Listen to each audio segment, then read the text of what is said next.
அன்பானவர்களே வணக்கம். இந்த 3 கட்டங்களில் மனம் வருந்த வேண்டாம். அன்பானவர்களே, வாழ்வில் ஓய்வு காலங்களில் ஏற்படும் மன சோர்வுகளுக்கு காரணம் வாழ்வின் உண்மைகளை சரியாக புரிந்து கொள்ளாததே காரணம்.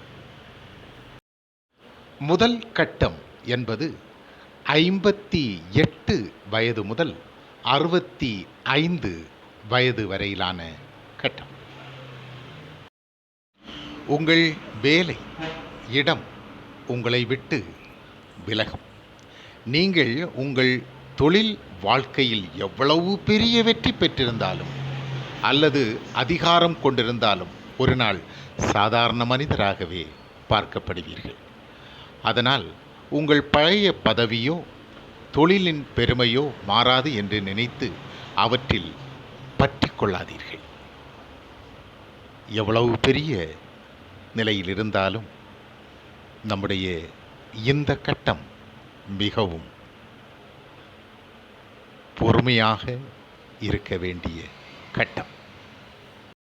அன்பானவர்களே, இரண்டாம் கட்டம் என்பது 65 வயது முதல் 72 வயது வரை.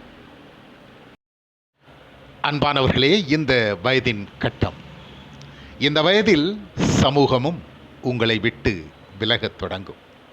உங்கள் நண்பர்கள், பழைய தொடர்புகள் குறைந்து வேலை இடத்திலும் உங்களை அவ்வளவாக எவரும் நினைவில் கொள்ள மாட்டார்கள்.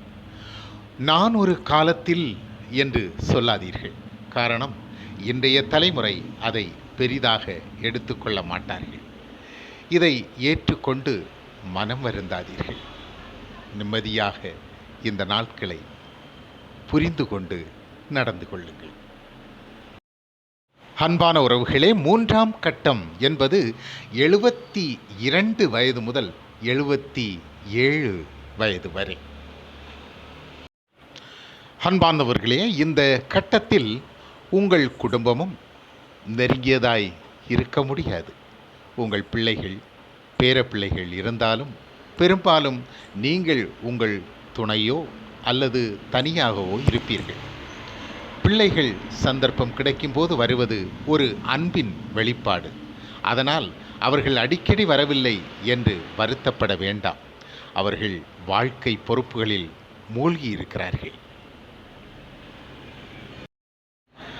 அன்பானவர்களை, 77 வயதுக்கு மேல் இந்த கட்டத்தில் உலகம் கூட உங்களை மறக்கத் தொடங்கும்.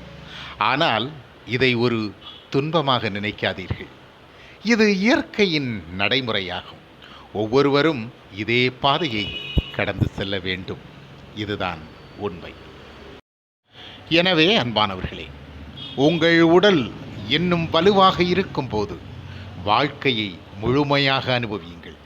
விளையாடுங்கள், விரும்பியதை செய்யுங்கள், மகிழ்ச்சியாக இருங்கள், மகிழ்ச்சியாக இருங்கள். ஆகவே அன்பான உறவுகளே, 58 வயதுக்கு மேல் நண்பர்கள் குழுவாக உருவாகுங்கள். ஒரு குறிப்பிட்ட இடத்தில் ஒரு குறிப்பிட்ட நேரத்தில் சந்தித்து பழைய நினைவுகளை பகிர்ந்து மகிழுங்கள். தொலைபேசியில் பேசி கொண்டிருங்கள். வாழ்க்கையை சந்தோஷமாக கழியுங்கள். எப்பொழுதும் மகிழ்ச்சியாக இருங்கள், மகிழ்ச்சியாக இருங்கள். அன்பு நண்பர்களே, சகோதரர்களே, சகோதரிகளே, மேலே குறிப்பிட்ட விஷயங்கள், இதுவரை சொன்ன விஷயங்கள் உண்மையாகவே நன்றாக எழுதப்பட்டிருக்கிறது. இதை எழுதியவருக்கு மனமார்ந்த நன்றிகளும் பாராட்டுகளும். இதற்கு குரல் கொடுத்ததை நான் பெருமையாக எண்ணுகிறேன். நன்றி, வணக்கம்.